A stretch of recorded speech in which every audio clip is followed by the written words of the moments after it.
Mesdames, messieurs, bienvenue dans Zone Technique. Cette semaine, on va parler de free-to-play. Parce qu'on n'a pas tout fini et on parle trop. Eh ben, on y retourne.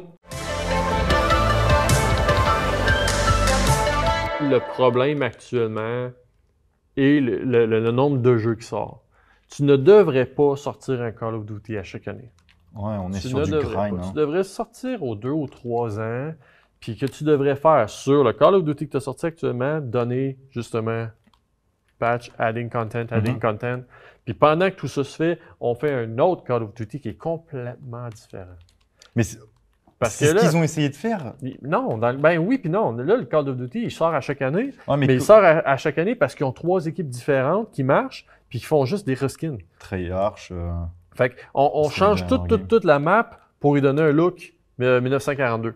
Tous les guns me donnaient un look 1942. Puis là, ils l'ont tellement fait dans le passé qu'ils reprennent le même modèle, la même mèche, ils l'updatent un peu, ils te le revendent le même prix qu'ils te l'ont vendu ici. Là. C'est ça qu'ils font, là. Parce qu'un Thompson, c'est un Thompson. Tu peux pas tant updater un Thompson. Ouais.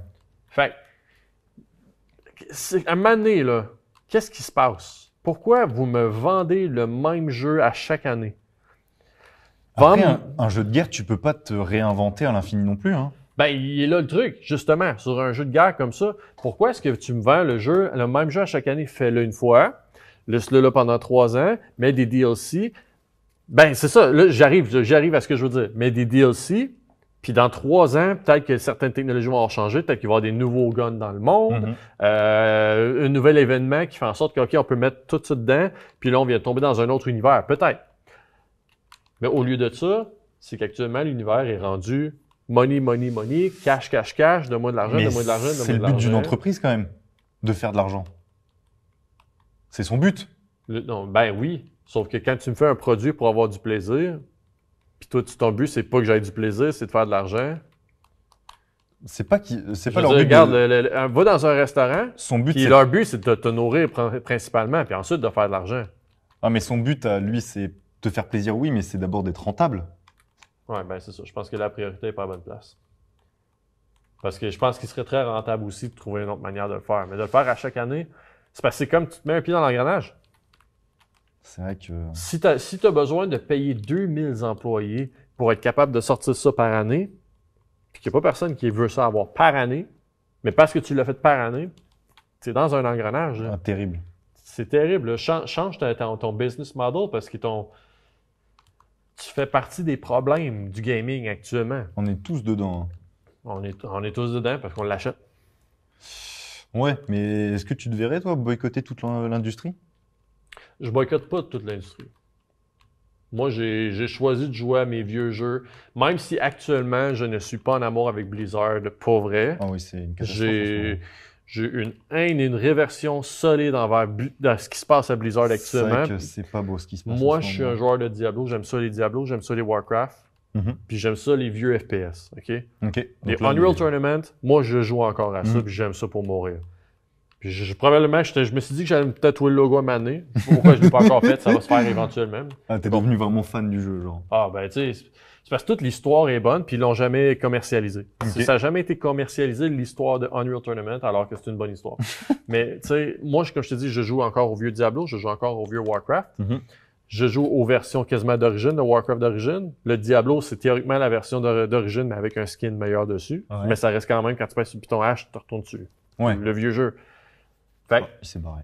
Fait que, tu sais, moi, je suis ce genre de gamer-là. C'est ça que tu voulais de ton émission. De toute façon, un boomer. Je suis presque un boomer, on va dire. Là. Il y a 30 ans de différence entre nous deux, mais bon. Pas entre nous deux, mais entre le boomer et moi. Sauf que moi, je viens justement de la génération où... Mais 5000 heures sur le jeu. Mais toi, tu viens de la génération où les gens qui faisaient les jeux étaient des fans de jeux. Yes. Que ça soit Doom, que ça soit... Est-ce que tu as vu j'imagine que tu as vécu l'explosion de Doom, l'explosion des Quake, Duke Nukem. Bah oui, mais moi, le seul souvenir que j'ai de Duke Nukem, c'est Duke Nukem Forever, donc bof. Les vieux étaient bons. Ouais, Quake, je l'ai dit, mais c'est le... Quake, c'est l'équivalent de Unreal Tournament en passant. Il y avait juste Quake qui était chez Bethesda, puis Unreal Tournament, c'est Epic Games. Half-Life, ouais. Explosion d'Half-Life. Moi, j'ai pas connu parce que je suis arrivé bien plus tard. Moi, je suis à l'explosion de Call of, plutôt, la génération d'après. J'avoue que pour avoir testé Wolfenstein 3D dans une émission précédente, ok, on voit de où ça vient, mais bon.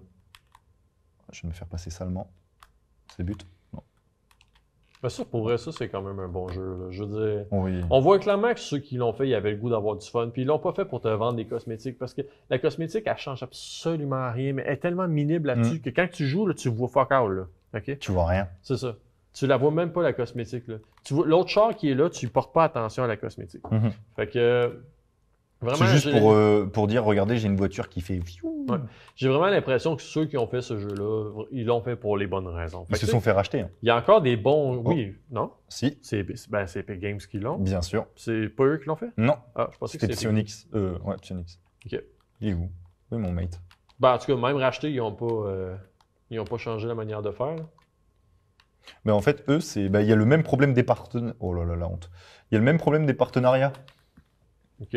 Des partenariats avec Porsche, des partenariats avec Bugatti, des partenariats avec Aventador, enfin le Lamborghini, partenariats avec bref, Jurassic Park, Retour vers le futur. Bref, je pourrais t'en citer vraiment plein.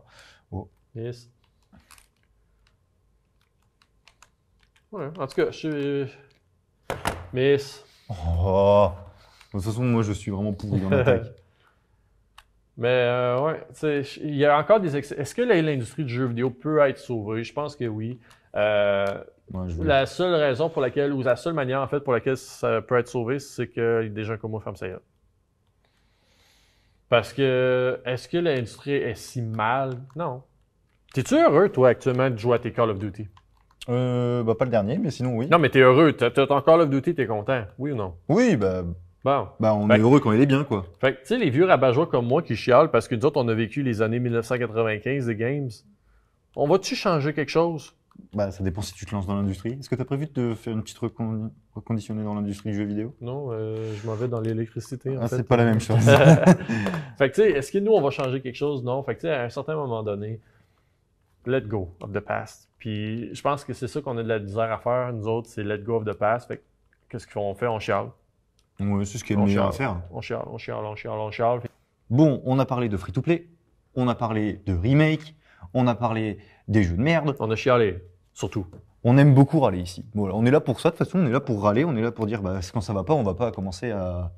Non, on n'est pas là pour ça, on est là pour dire quand ça va pas, ça va pas. Oh là là. Et Dieu sait que ça va pas. Je suis très mauvais. Bon, on a parlé un peu de tout ce qui se passe maintenant dans l'industrie. Évidemment, on l'a survolé, parce que il faudrait parler de chaque cas spécifiquement. Hein. En fait, honnêtement, là, je sais pas il est quelle heure, mais je pense que ça fait 2h30 qu'on parle. Ouais. Vous avez vu 10 minutes, là, mais... C'est vrai qu'on parle depuis 2 heures sur l'industrie catastrophique du... Oh, j'en ai marre de rater tout le tir. Attends, toute ta saison d'émission, on aurait pu la faire, c'est ce qu'on vient de faire là. Ouais. Mais... Qu'est-ce qu'on peut y faire? Pas grand-chose. Est-ce que si ça devient des passionnés qui se remettent au jeu, est-ce que ça pourrait être bien? Mais c'est impossible. Est-ce que si l'industrie arrête de se faire tenir par ceux qui tiennent l'argent, ça serait pas mal? C'est impossible, malheureusement. L'argent mène le monde. L'argent mène le monde. Et c'est pour ça qu'il y a des studios indés qui ont fait des trucs de fou. Hades, il y a Cuphead qui vient de me revenir en tête. Et qu'est-ce qui se passe avec ces studios-là? Ils se font racheter. Exact. Ouais, mais pourquoi ils se font racheter? Là, pour le moment, il n'y a pas de suite. Hades 2, s'il va y en avoir une suite, mais ils se font racheter pour juste avoir plus de visibilité. Est-ce que c'est pas une bonne idée? Plus ou moins, parce que, exemple, Blizzard, justement, ils se sont fait racheter par... Activision. Activision, puis après ça, par Microsoft. Est-ce que la transaction... Je crois que la transaction n'est pas encore passée. Hein. Bon, je sais pas. Ça va passer, mais ça ne l'est pas encore. Est-ce que Blizzard est mieux aujourd'hui qu'il était avant? C'est vrai que... Non, pas vraiment. Donc, quand tu te fais racheter, le problème, c'est que ceux qui te rachètent, ils ont leur mot à dire. Ouais, c'est ça. Mais il y a plein de licences qui sont mortes à cause de rachats. Hein.